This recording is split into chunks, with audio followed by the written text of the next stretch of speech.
Hello everyone and welcome to today's Buzz. My name is Nnadike Chukwuma Peter. Trust you're doing fine. So today I would like us to look at the word stewardship. Who is a steward? What do stewards do? Basically from the Oxford Dictionary, stewardship simply means the act of taking care of something or managing something. Okay? When somebody is overseeing a thing, like a property. So you say the person is stewarding over this property. So as a steward, stewardship brings about service. It brings about being a minister, so to say, being a servant. You serve. So one of the benefits of being a steward is stewardship puts you in a leadership position. Whether you're really ready or not, stewardship puts you in a leadership position. If you look closely at Matthew chapter 28, where Jesus Christ told his disciples, go ye into the world, make disciples of all men, baptizing them, teaching them all I have taught you, and baptizing them in the name of the Father, the Son, and of the Holy Spirit. Automatically, what happened there is they were being put in a leadership position. So now they are supposed to oversee a certain group of people or oversee maybe about a person or two. But in so doing, that automatically puts them on a leadership forefront. Because how do I put this? If I get someone saved today and I teach them about salvation, teach them about the person of the Holy Spirit, about the person of Jesus, and about the Father, the love of the Father, what happens there is I begin to lead them subconsciously or consciously. Apostle Paul told Timothy in the book of Timothy, he says, what you have seen me do, what I have taught you, look for somebody to teach that is reliable to teach somebody else. So this is stewardship. So Timothy is supposed to look over someone that is supposed to look over another person. So automatically teaching them, that is passing down knowledge, what you know. So that is you leading somebody. Okay? Also, when Jesus Christ was about leaving, he told Peter, he said, Peter, do you love me? Do you love me? Do you love me? He said, yes, I do. You know. Then he told him something. He said, if you really do, feed my sheep. So he was, that's a steward, that's a steward position. So he said, now look after my sheep. Feed my sheep. Take care of my sheep. Tender them. Okay, feed them. Do whatever, do the needful. So that automatically puts Peter in a leadership position. Whether he was ready for it or not, it automatically puts him in a leadership position. So that is one of the benefits of being of stewardship, because most times a lot of people run away from service, run away from, people don't want to be accountable for anything. That is another benefit of stewardship. People don't want to be responsible for anything. But stewardship makes you responsible. So another thing about stewardship is, stewardship puts a healthy pressure on you to be ahead. Because as a steward, there is this healthy pressure that makes you want to do more, that makes you want to be ahead, because you already have someone behind you, or you already have someone you are overseeing that looks up to you, and you don't want them to come to you and not be comforted. You don't want them to come to you. Let me put it this way. A great man of God used to say, he puts it this way, he said, keep the grass green, so when the sheep come, they can eat. So when the grass is always green, when the sheep comes, there will always be something to feed on. So if you're a leader and let's say you are, oh, I don't want to go. Let's say you are a thought leader. A thought leader means someone that can influence someone via how they think. Okay, musicians are thought leaders. Motivational speakers are thought leaders. Because they can win you over or change how you see things. So when they come to you, or if you have people you lead, if you have people you are overseeing, now you would have to read more, you will have to study more, you have to make more research, you have to be ahead some sort of way, so that whenever they come, there will always be something they can get off you or from you, or there will always be a value you can deposit in them or on them. It also puts a healthy pressure, such as you can see that in the life of Apostle Paul. Apostle Paul made mention of things like, I make mention of you in my prayers.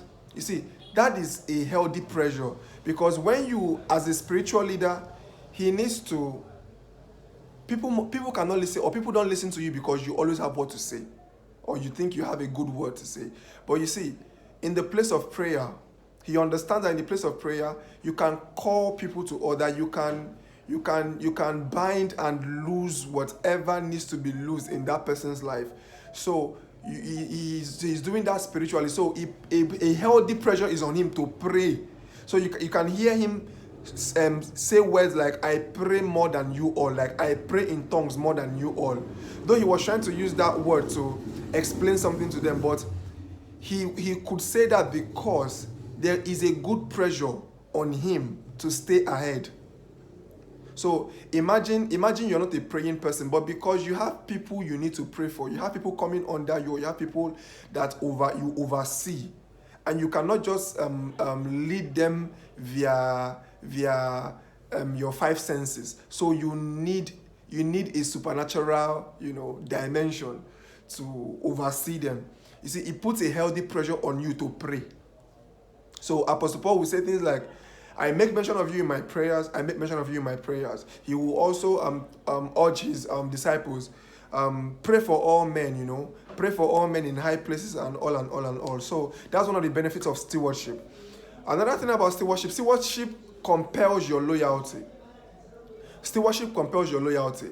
Not necessarily the loyalty of those you are overseeing, but it compels you. Okay, let me explain it this way. Let's use Jesus as an example. Jesus made a mention. He says he leaves the 99 to go for that one that is lost, right? So for you to go for the one that is lost, you are loyal to that one enough to go for him. See, when you save that one will be compelled to be loyal to you. So you see, as a leader, you see a disciple, or let's say a mentor. You are a mentor. Your mentee is going off radar, and you reach out for him. You do something tangible, or you do something of value, and they see the effect of that single act, of that single gesture of yours. They will remain loyal to you even when you are not present. They would hardly speak evil about you or speak evil of you, because you have done what you have first reached out. So you see Peter to Jesus. Jesus, out of his busy schedule, still went as far as going to heal Peter's mother-in-law. You see, that act alone compelled Peter's loyalty. Peter was having a bad time in his business. He went there. He solved the problem for him, supernaturally. He said, cast your net over to this side. And he said, but I have been toiling on. I said, cast your net. He obeyed. You see, he solved an economic crisis for Peter, a financial crisis for Peter. So Peter could not but be loyal to him. So him being steward over or stewarding over Peter could compel his loyalty, and so on and so forth. Many examples like that. So also another stewardship helps you build capacity for the future. Stewardship helps you build capacity or prepares you for the future. I like to put it this way: stewardship helps you build a good track record. So a good character for that is David. David in the Bible. David is a very perfect character when it comes to a good steward that built capacity over time. If you look at the book of 1 Samuel chapter 17, let me quickly open that. 1 Samuel chapter 17, verse 20.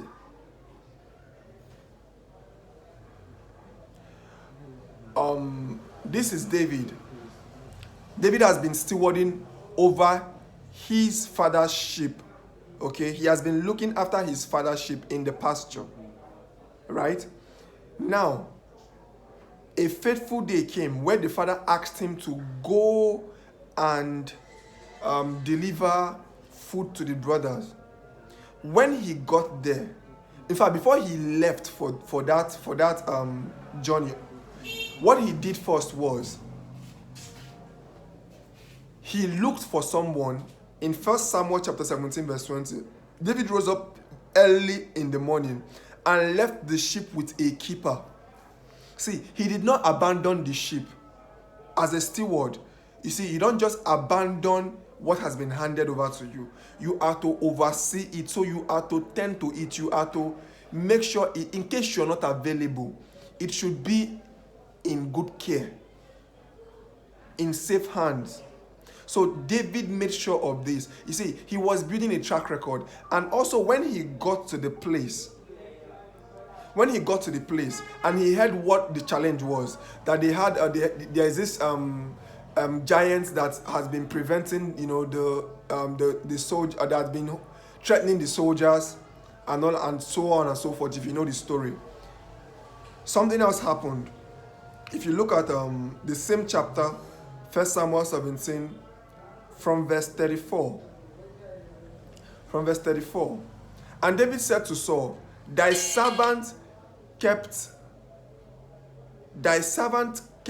his father's sheep, and there came a lion and a bear, and took a lamb out of the flock. He said, I went after him and smote him and delivered it out of his mouth. And when he arose against me, I caught him by his beard and smote him and slew him. Thy servant slew both lion and a bear, and this uncircumcised Philistine shall be as one of them. So what am I trying to say? It's not really a long read, but what I'm saying is, in the course of stewarding over his father's sheep, he was able to build capacity. He was able to know how to use a sling. He was able, to stand. That is why he could stand when there was a giant, when there was a Goliath. See, a Goliath was no longer a problem for him because he has been able to attend or to take care of the little things. So for somebody that is aspiring to be a speaker and you still don't have enough confidence to speak to 2 or 3 people, it is wisdom to be a steward, to manage the little things.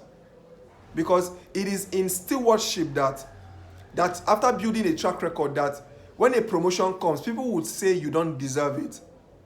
But because you have built a good track record that nobody sees, that nobody know anything about, but you see, the track record will speak for you. That was what happened for David. Because when Samuel went to anoint a king in his father's house, he was not even invited. But because he has a good track record, God knows this is the kind of heart that my people need. This is the kind of heart I can make a king for my people. Not the one that abandons the sheep. Not the one that abandons a thing that has been placed in his hands. And this is just one of the very few benefits of being a steward.